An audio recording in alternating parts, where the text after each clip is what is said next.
Dobro večer. Sa nama je gost Đorđe Matijević iz Čačka, iz Srbije, tatu artist koji je trenutno u Njemačkoj, u Lakimi studiju radi. Pozdrav, Đorđe. Pozdrav. Šta ima, kako si? Evo, zajebancija. Ajde, reci mi, jesi prvi put u Sarajevu? Prvi put u Sarajevu jesam, da. Jesi. Kako ti se sviđa? Prvi put sam generalno, u stvari bio sam jedino u Brčkom u Bosne. To je to, tamo mi cool nije ideju. E pa ja sam odozvao blizu Brčkog, jel? Kako se sviđa Sarajevo? Odlično. Jel? Ne, stvarno mi se sviđa, lepo mi je. Centar do duše, nisam ništa više bio od centra. Ali jako je lepo, da. Jeste jeli ćevape? Da, naravno. Nismo ko Želje jeli ćevape. Koje ste jeli? A? Koje ste jeli? Kod koje? Jeli smo, ne znam kako ono. A? Galata. Ja. Kaže da su ko Želje preslani. Pa ne znam, pravo si nešto, više navikano ime koliko ima drugi bolje. Ne, kaže kod Želje za turiste, a ovamo su gospodski. Da, koš da je.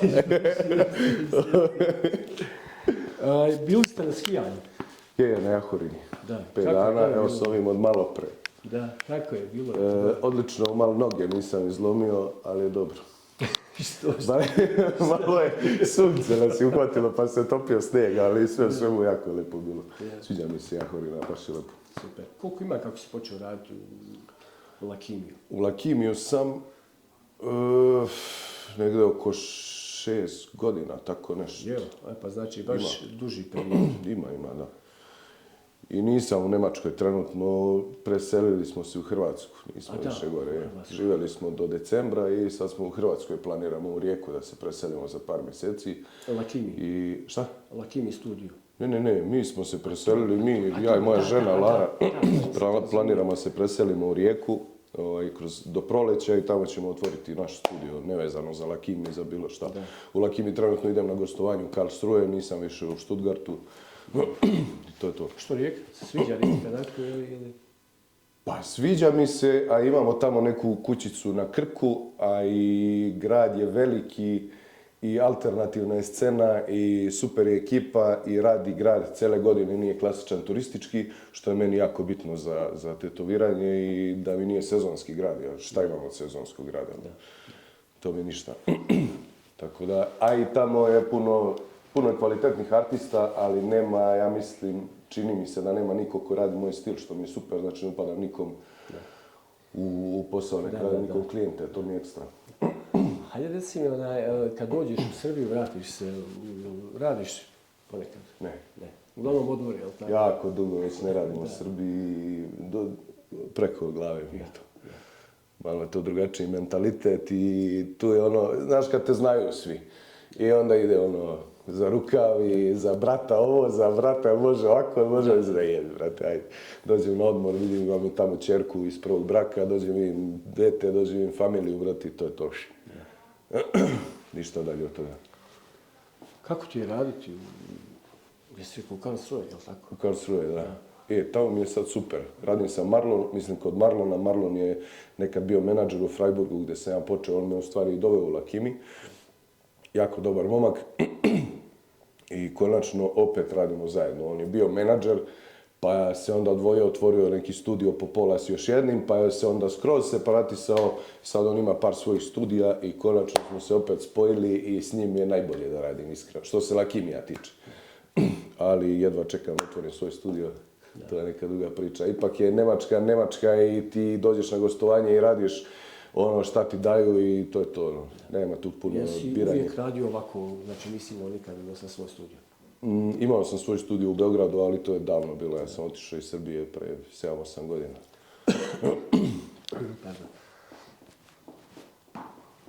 To ti je dobro. Mislim, dobra opcija, definitivno. Posebno kad dostigneš taj kvalitet neki, da je to dosta dobro da radiš za sebe, da ne moraš i radiš. Pa gle, super mi je. Ne možeš ti baš tek tako u Njemačkoj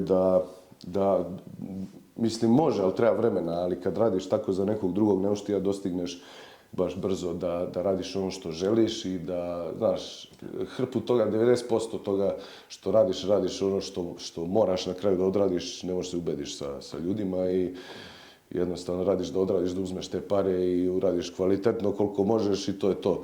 Ali dok imaš svoj studio, već mislim, super je ako imaš ta gostovanja, financijski si obezbeđen, odeš, odradiš svoj posao, brate, uzmeš parice i zdravo. Ovamo, otvorit ću svoj studio i imam ovo drugu stranu gostovanja, znači mogu sebi da dam vremena da napravim klijentelu koja me traži zbog onoga što ja hoću da radim. Mislim, ne možeš uvijek da radiš. U čemu si najbolji stvari šta tebe počinjava. Hoću svoj studio napravim tako da ljudi dolaze da rade ne lavove, tigrove, ruže, kompase i ostalo, znači probat ću da što manje toga, jer ne želim da prenesem ono što radim na gostovanjima, mislim koja je svrha onda ostvaranja svog studija. Ako ću isto što radim tamo raditi i kod sebe kući, meni nema poente. Znači hoću napravim da ljudi dolaze, da urade nešto po čemu ću biti prepoznatljiv. Što ne mogu tek tako da postignem gore. Baš retko. Srbija je definitivno najjača po pitanju tatu artista na Balkanu. Koliko sam... Je, jako puno nas ima. Ima puno i stvarno je razvila tu scenu dosta dobro. Je, jako puno i većinom su black and grey realisti. Da, ima i kolorista, ali su ovi jači, puno više takvih, da. Baš. Što je stvarno super nešto za ove terene, da su gdje god dođeš, jer pretežno Srbije ima i artiste stvarno koji su baš super. Dobro je, ozbiljna je scena u Srbiji, da. Baš je jaka. Sad, pogotovo sad kad su se svi vratili. Nije nešto jaka, koliko sam primijetio da tu konvencijama, sad neću da ulazim u to šta je razlog, ali nema nešto konvencija koliko ima recimo tatu artista. Da. Dobro, u Srbiji više ne postoji konvencija. Postoje ove humanitarne i to. Mislim, sad nešto treba da se događa, vidio sam. Je, ali to je bilo još ono, mislim, zadnja konvencija u Beogradu je ono, strašno. Strašno, ako je bilo 20 artista, ja ne znam, možda maks. Da, znam da je tu malo ispalo. Je. To je propalo, ali nadam se da će nešto da se obnovi. Ali vidim sad niču ovdje u Bosni, evo. Mislim, ide Prijedor, ide Sarajevo, ide, mislim da će još malo i Brčko da pravi svoju konvenciju i super je to. Da, mislim da jer je sazrelo je vrijeme, ja mislim, i za ove terene. Hvala Bogu. Imamo hrpu ljudi, odlično, odlično. Hajde, reci mi, ili imaš neki savjet za mlade? Ti kao iskusni artista koji, na primjer, kad bi svoje greške neke jednostavno, kad bi mogu eliminisati, koji si imao ti, kako bi to nekom objasnio? Gle, ne može se poredi baš ovo sadašnje vreme sa onim vremenom. Ja sam počeo da tetoviram, mislim, ne profesionalno, nego generalno kad sam došao u kontakt sa mašinicom, to je bila pravljena, ona sklepana žica, motor i ostalo, ali ja sam počeo kad sam imao 13-14 godina i sad imam 35 godina, sad ću 36. Što vreme je bilo totalno drugačije, bile su druge mašine, mogu si samo koile da nađeš i to su bili neki kineski uglavnom, igle smo lemili i tako dalje i tako dalje. Nije bilo interneta, nije bilo puno toga. Ma kakav internet, brate, mogu si da nađeš, ne znam, mogu si da nađeš, ne znam, odakle, neki časopis iz kog nešto može, nisam stencil papir mogu da nađem tek tako. Nije uopšte bilo... Olovka je bila, ona stencil. Olovka je bila, uopšte nije bilo jednostavno. Sad je sve dostupno, sve je dostupno i za male pare. Ja sam dugo sad radio, na primjer, to sam i pre sa Đapetom dok sam radio intervju isto, rekao, ja sam radio, brate, skoro 2 godine sa kineskom mašinicom Ambition. Evo sad sam ovu konvenciju u Rijeci radio sa tom mašinicom i uzeo sam Best of Show. Znači, nema razloga da se baci ne znam kolike pare. Drugo, sad u današnje vreme seminara je koliko hoćeš. Znači, nisu to ne znam koliko skupi sad seminari, a i da jesu skupi, brate, mi imamo jako kvalitetne artiste, vredi dati pare, jer stvarno može se nauči puno toga, pogotovo kao početnik. Evo, Popino sad počinja radi seminare baš za početnike. Ok, ovi do sad seminari su bili uglavnom za ljude koji su već u tetoviranju, pa da se dopune, imaju da nauče i bla bla. Ali evo, Popino sad radi, na primjer, seminare baš za početnike, znači od igle, od svega komplet, higijene, sve. I treba pratiti što više artista i treba ići na seminare i jebi ga sad opremu mašine, to kupovati prema sebi. Treba poslušati malo savjeta, naravno, ali što više crtanja, to je jako bitno. Puno je ljudi koji tetoviraju danas koji pojma nemaju da crtaju. Što više crtanja, lakše će ti biti u tetoviranju, definitivno. Ne znam, samo upornost. Samo upornost i rad, trud, vežba i to je to. Jel ideš po tatu konvencijama? Ili si išao?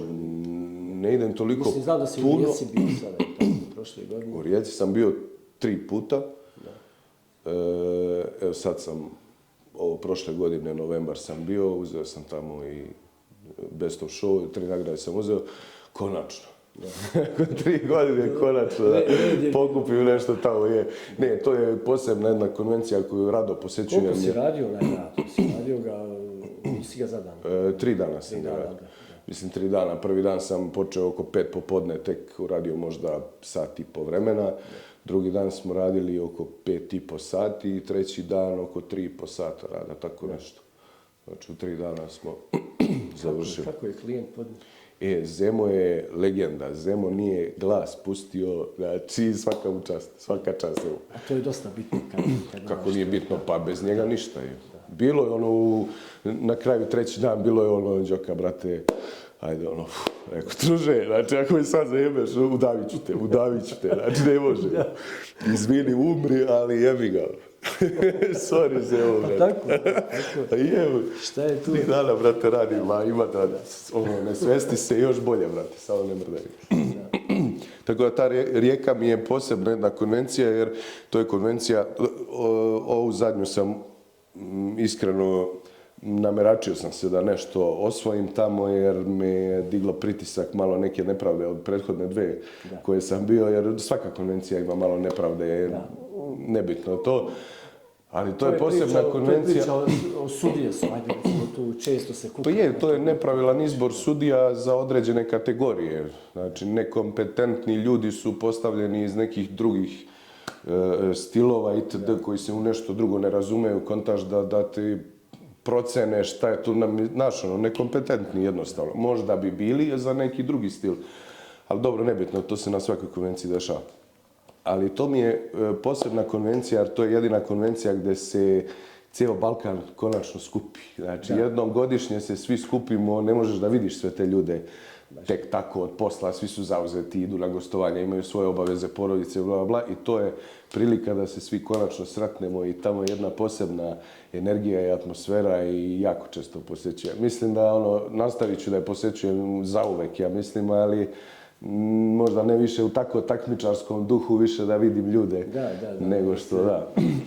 Ali da, bio sam tu i bio sam dobro Beograd i tamo smo uzeli Popino i još jedan drugar Best of Show i bili smo u Ljubljani par puta i to je to u suštini. Ići ću dalje na konvencije, planiram, ali moram malo... U Njemačkoj išao? Nisam bio na konvencijama, imam u planu Frankfurt da idem, to me Marlon baš zvao, hoćemo radim ili ceo backpiece ili celu nogu. I eto to čekam, to je negde april, ja mislim sad, tako nešto. To je malo kao jača konvencija. Planiram, nebitno, ima tu planova za još neke dalje. Hajde da te pitam o ovom stilu tetoviranja, koji je on i možda da mi ispričaš malo više o tome. Black and Grey realistic radim u suštini. Jesi ga pokušao nekako da ga izgradiš, da je prepoznatljiv kao tvoj ili jesi radio na to? Pa, gledaj, to je malo... Prije što malo... smo pričali, teško je to malo uraditi kad i radiš... Pa teško je to uraditi kad ti radiš, kažem, u studiju gdje nemaš baš mnogo prava glasa, znaš. Jer velika većina ljudi nema pojma ništa o crtanju i tetoviranju i o dizajnu i mislim, gledaj, u Srbiji mi je bilo teško, na primjer, zato što su ljudi tada, dok sam živio u Srbiji, bili ograničeni na srpske grbove i na, ne znam, ostrog i na, ne znam, tako neke gluposti. Gore u Nemačkoj, ne znam, 3 puta sedmično imaš lava da radiš. Dokle više ti lavovi. Mislim, već smo se i navikli na te lavove, znaš, to je easy money, easy day. Ali postane ti dosadno posle nekog vremena, jebote, ne znam, kako ti tu da se, ne znam, da ispoljiš svoju kreativnost, ideju ili bilo šta, kad lupam, hoće lava, ali neće prihvatiti tvoju ideju, brate, možda bih ja napravio od tog lava neki show, nešto wow, ali neće prihvatiti, imaš tri slike lava, brate, basic, po defaultu koje svi rade i kraj priče, brate, nema ništa dalje od toga. Tako da jako je teško, gore naleti mi možda, evo jednom u 3-4 mjeseca da mi naleti, da mi neko kaže, ajde, evo ti tema, brate, ajde ti radi kako ti hoćeš. Znači, baš je teško izgraditi. Ali, gle, neki ljudi mi kažu već da prepoznaju moj rad. Sad prepoznaju valjda tehnički deo rada, jer nema tu nekih sad ne znam kakvih dizajnova, jer nisam imao prilike da ispoljim sebe. Ali baš zato jedva čekam svoj studio da otvorim, gdje ću, daj Bože, imati klijentelu i da ću moći da uradim nešto što bih ja otkud znam. Potrudit ću se bar tako da budem. Hajde reci mi, jel te pogodilo ovo sad kako su ove boje u Evropi? Gle, ja se nadam da ovi gore u Evropi ne razumeju. Na tvoj rad, što znam, bez obzira, jel, da su mnogi morali jednostavno da, ako ništa u rafama, da imaju boje. Gledaj, svi imamo u rafovima boje, ali niko ih ne koristi. Znači, niko, jedino ako baš ne možeš da dođeš do njih, malo je teže doći do ovih starih boja, jer generalno ove nove su meni teško sranje i nema šanse da bih prešao. Sve dok ne budem morao, sve dok postoje ove stare boje, koristit ću stare boje. Iskreno, brate, ja radim sa malo je čudan i komplikovan miks, ali Marko Ganić iz Hrvatske mi je dao svoj miks koji je on nekad davno izmislio. Ja se držim tog miksa i to je to. Znači, ove druge nove boje me uopšte ne dotiču, jer ne trebaju mi da bih napravio taj miks uopšte. Mislim, to je od dinamika i ne znam, još par sastojaka i ne dotiču me te boje. Ne mogu mi ništa promeniti. I neću promeniti svoj miks zato što mi nalažu, ne znam, zato što mi uvaljuju nove boje, jer neću to. Neću. Meni je super ovo i vidim zaraste i vidim posle, ne znam, 3, 4, 5 godina vidim zarast kakav je, ja sam prezadovoljan i to je to. Kako radiš u Njemačkoj? Malo radiš u Njemačkoj pa dolaziš u Srbiju ili si uglavnom tamo živiš? Pa sad sam, ne idem u Srbiju, u Hrvatskoj sad. Ali da, sad sam, mislim to je sveža situacija sad, prebacili smo se tek pre par mjeseci u Hrvatsku, ali plan mi je neki dogovor sa Marlonom da sam 2 do 3 nedelje u Njemačkoj i onda sam 3 do 4 nedelje u Hrvatskoj. Tako da sam malo više kod kuće nego tamo. To mi je bitno zbog porodice jer imam bebu sad i ne želim da mi bude pola-pola jer psihički nisam dobro. Znači bitnije mi je da budem više. To je jedan od glavnih razloga zašto sam otišao iz Njemačke, da bih mogao više vremena provedem sa djetetom i ženom jer mislim, gore živjeti i raditi je super, je kinta i sve, ali nemaš vremena jednostavno. Radi se od 12 i ne znam, do uveče do 8. Znači, ujutro se probudim, pročitam psa, vidim dete na pola sata, doručkujem, odem na posao, vrati se s posla, dete spava.